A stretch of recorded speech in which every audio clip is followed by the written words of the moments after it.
საღამო მშვიდობისა, მე ვარ თეონა გეგელია და თქვენ უყურებთ ნამდვილ ისტორიებს. დღევანდელ ეპიზოდში გიამბობთ იმ გამოცანის შესახებ, რომელსაც ჰქვია ჰომეროსი.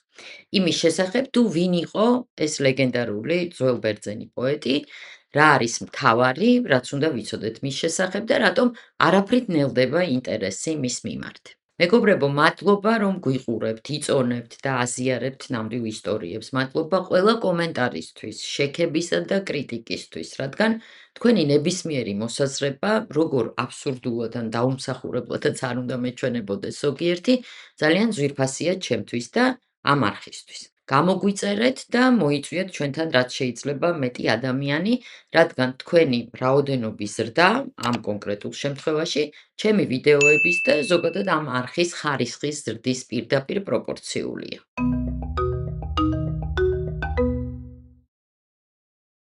ჰომეროსის ცხოვრების შესახებ ძალიან ცოტა რამ არის ცნობილი. არსებობს 9 ბიოგრაფია. მათ სხვადასხვა ანტიკური ავტორი ჰყავთ. მათ შორის არიან პლუტარქე, ჰეროდოტე და პლატონი. ეს ბიოგრაფიები წინააღმდეგობრივია და ძირითადად არარეალისტური.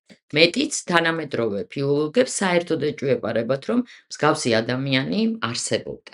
ისინი არ გამორიცხავენ, რომ ის უკვდავი პოემები, რომელთა ავტორობასაც ჰომეროსს აწერენ, შესაძლოა სხვა ავტორს ეკუთვნოდეს, ან სულაც იყოს კოლექტიური რამდენიმე ავტორის შრომის ნაყოფი. ჰომეროსის წინაპრებად ასახელებენ მითოლოგიურ გმირებს, მომღერლებს მუსეოს და ორფეოს. მამის როლში ხან აპოლონია, ხან მდინარის ღმერთი მელეთი, ხან ტელემაქე ოდისევსისა და პენელოპეს ვაჟი.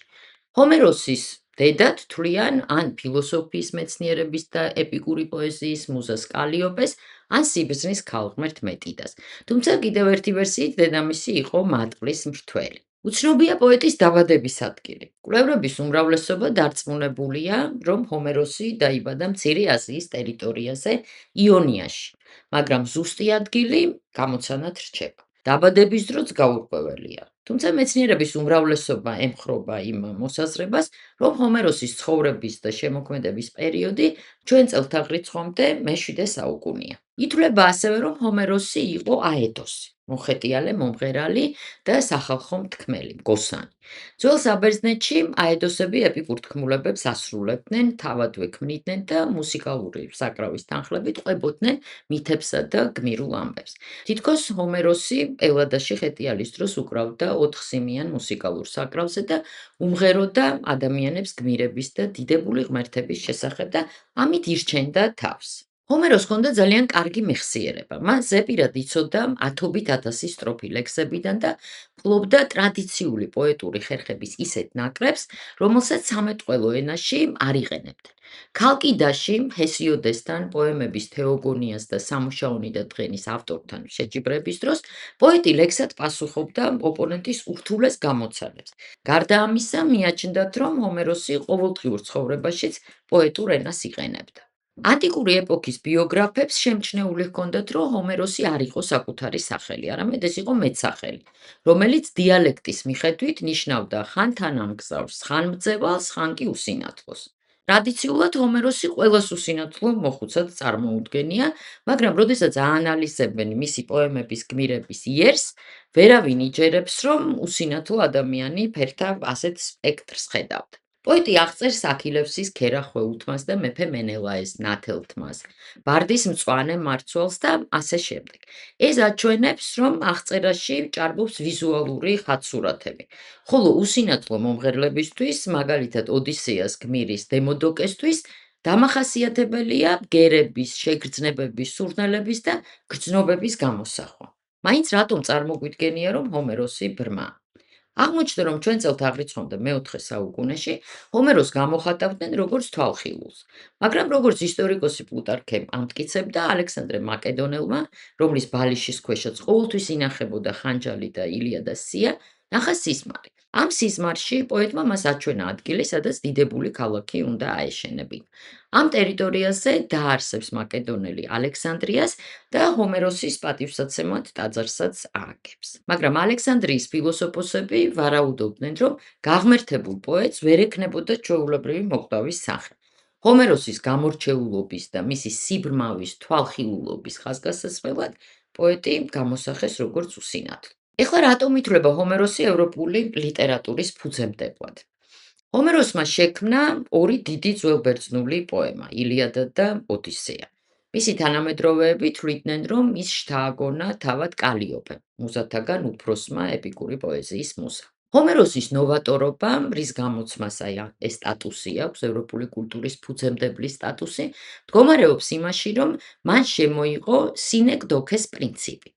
მხატვრული ხერხი, როდესაც გამოთქმაში მთელის ნაცვლად დასახელებულია ნაწილი, ან ნაწილის ნაცვლად პირიქით დასახელებულია მთელი. მაგალითად, როდესაც ჭერი ნიშნავს მთლიან სახლს, ერთ ჭერქვეშ ვცხოვრობთ. ნიშნავს, რომ ერთ სახლში ვცხოვრობთ და ეს არ ნიშნავს კონკრეტულად ჭერს. ან ამერიკა, როდესაც ამერიკას ვიყენებთ ამერიკის შეერთებული შტატების ნაცვლად. ეხლა როგორ აწყობს ნაწარმოების სიუჟეტს? ის ყურადღებას ამახვილებს ერთ ეპიზოდზე. მაგალითად, ილიადაში ჰომეროსის ფოკუსში არის ტროას ომის მხოლოდ 51 დღე, როდესაც ეს ომი 10 წელს გრძელდებოდა. ოდისეაში კი ოდისევსის სამშობლოში დაბრუნების 10 წლიანი პერიოდიდან აღწერს მხოლოდ 40 დღეს.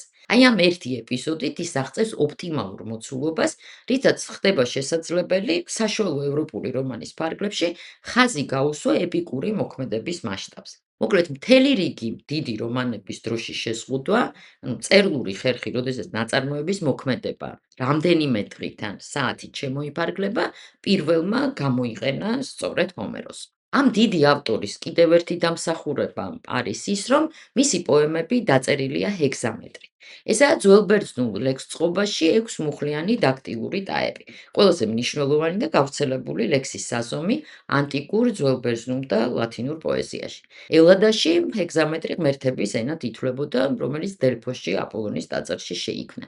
ეს ზომა ყოველთვის სიმღერით წარმოითქმებოდა და გათვლილი იყო სმენით აღქმაზე. ჰეგზამეტრი რიტმს ანიჭებდა საზეიმო ინტონაციას, აუჩქარებლობას და მელოდიურობას, იმავე დროს უშვებდა სხვადასხვა ინტონაციების და აქცენტების გამოყენებას, რომელიც ლექსს რაღაც ღვთიურ სილამაზეს ანიჭებდა.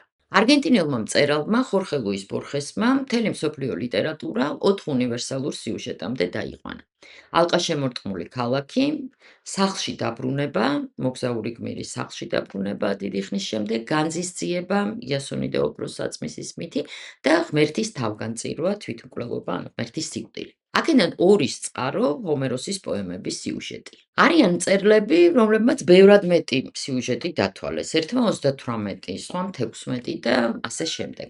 მაგრამ ბორხესის ეს მიგნება ყველაზე ცნობილი და პოპულარულია. თუმცა არიან ისეთებიც, რომლებიც თვლიან, რომ 4-იც არ არის, არამედ სულ 2-ია და რომ ბორხესმაც კარგად იცოდა ეს, უბრალოდ საკითხი ასე უფრო ლამაზად განმარტა. მთელი მსოფლიო ლიტერატურა, რაც ჩვენ ვიცით, ჰომეროსის ორ ტექსტს ეყრდნობა ამ ვერსიით, ილიადას და ოდისეას. რომ პრინციპში სიუჟეტი სულ ეს ორია, ალყაშემორტყმული ქალაქი და სახლში დაბრუნება.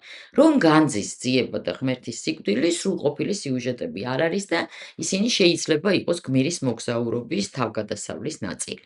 ცხადია, ჰომეროსის სიკვდილის გარემოებებიც უცნობია, მხოლოდ ლეგენდები არსებობს და ამ ლეგენდების თანახმად ჰომეროსის სიკვდილი შედის ყველაზე სულელური და აბსურდული ანტიკური სიკვდილების ხუთეულში. ამ ლეგენდებს თუ დავუჯერებთ, ჰომეროსი სიბერეში აღმოჩნდა კუნძულ ქიოსზე, სადაც სანაპიროზე მეთევზე ბავშვებს შეხვდა და კითხა რა დაიჭირეს. ბავშვებმა მიუგეს, რაც დავიჭირეთ, დავტოვეთ, ხოლო რაც ვერ დავიჭირეთ, თან გვაქვს. პოეტი იმდენად ღრმად ჩააფიქრა ამ გამოცანამ, რომ ფეხი აუსრიალდა და დაეცა. მაგრამ რას გულისხმობდნენ ბავშვები, მაინც ვერ გამოიცნო. ის მწუხარებას მიეცა, ავად გახდა და სასოწარკვეთისგან გარდაიცვალა. ასე აღმოაჩნდათ მეთევზე ბავშვებს ჰომეროსზე მეტი სიბრძნე, იმ ჰომეროსზე, რომელსაც თავის ნაწარმოებებში ისინი სულელებად გამოჰყავდა. საინტერესოა, რომ ანტიკურ ტრადიციაში პოეტები და მეთევზეები, ანთევზის გამყიდვლები ხშირად ეჯიბრებოდნენ ერთმანეთს. ქსენარქეს აქვს თავის კომედიაში ამ შინაარსის ფრაგმენტი, რომ პოეტები ათასგვარ სისულელეს ამბობენ, რომ მათ არაფერი ახალი არ აღმოუჩენიათ, ერთსა და იმავეს იმეორებენ და არ არსებობს იმაზე ფილოსოფიური ჯგუფი თუ თემი, ვიდრე თევზის გამყიდვები არიან. რაც შეეხება აბსურდულად გარდაცვლილ სხვა ანტიკურ გმირებს, ესენი არიან დრამატურგი ესქილე, წინასწარმეტყველი კალქასი, ტროას ომის მონაწილე ილიადის ერთ-ერთი პერსონაჟი, ფილოსოფოსი ქრისიპე და პოეტი ფილიტე კოსელი.